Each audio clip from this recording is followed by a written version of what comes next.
Kali ini kita berjumpa lagi dalam tutorial yang ke-17, yaitu pengujian kelompok data berpasangan dengan mempergunakan metode Cochrane Key. Metode pengujian dengan Cochrane Key ini tergolong ke dalam statistik non-parametrik.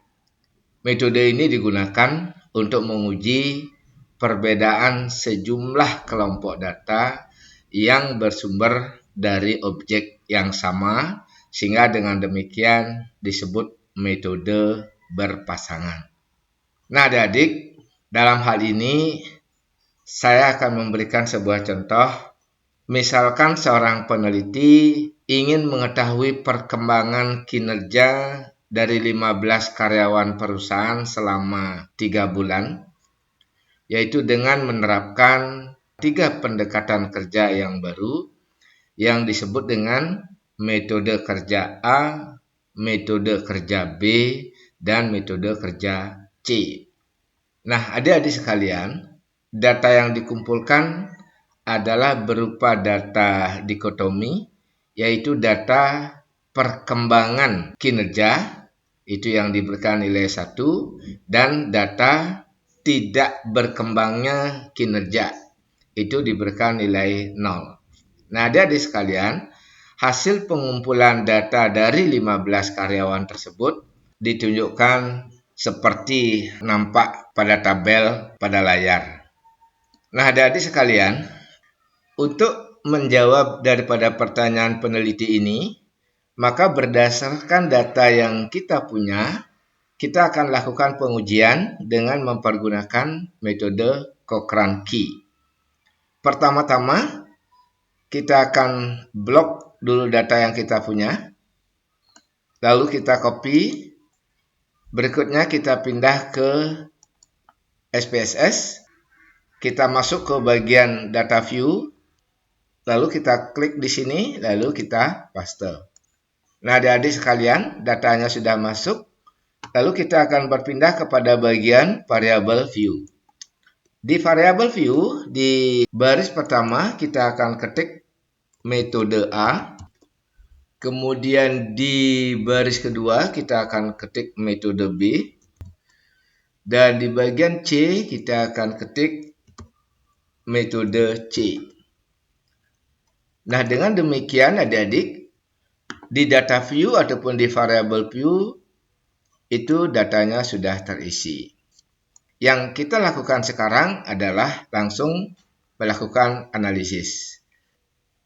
Kita pilih dulu analyze, lalu kita masuk ke non-parametric test, kita pilih legacy dialog, lalu kita pilih K-related sample, kita langsung klik. Nah, dengan demikian akan muncul tampilan di layar seperti ini. Langkah berikutnya adalah memindahkan daripada variabel-variabel yang ada, yaitu metode A, metode B, dan metode C, kita bawa ke kotak tes variabel. Berikutnya kita akan pilih di exact.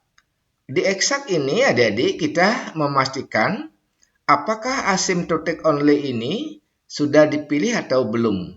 Nah, jika warna lingkaran kecil ini sudah berwarna biru, maka itu artinya sudah terpilih.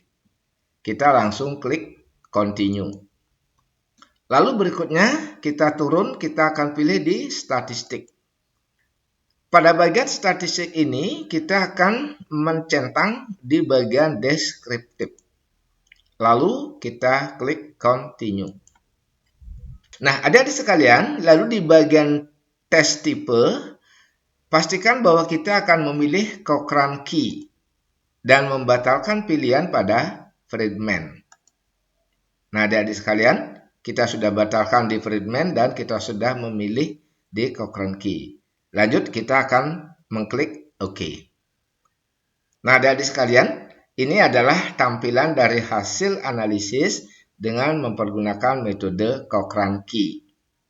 Nah, adapun hasil dari analisis metode Cochrane Key ini, yaitu ada 3 tabel, yaitu tabel deskriptif statistik, tabel frequencies, dan tabel tes statistik. Nah, adik-adik, berikutnya kita akan memaknai daripada hasil analisis ini. Pertama-tama adik-adik kita lihat di tabel deskriptif. Pada tabel ini, yaitu pada tabel deskriptif ini, memberikan gambaran bahwa jumlah sampel yang dipergunakan di dalam penelitian ini N-nya sebanyak 15. Ya. Dengan rata-rata masing-masing, min masing-masing, metode A itu 0,2667, metode B 0,4667, dan metode C 0,533.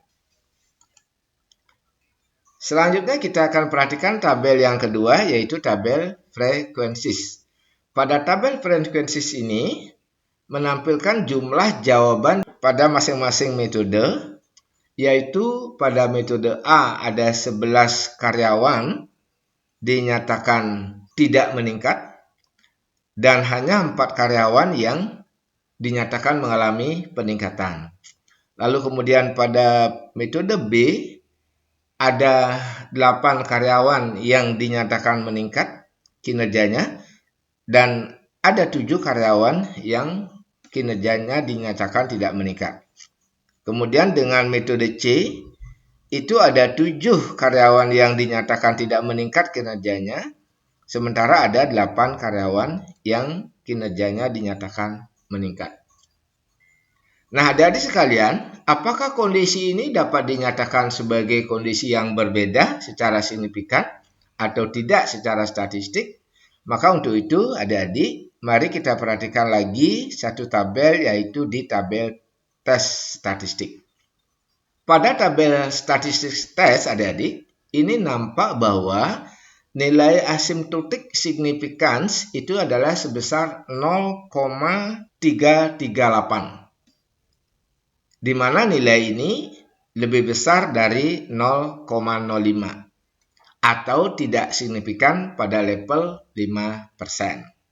Nah, adik-adik, ini berarti bahwa perbedaan yang terjadi pada penerapan metode A, metode B, dan metode C secara statistik tidak berbeda secara signifikan.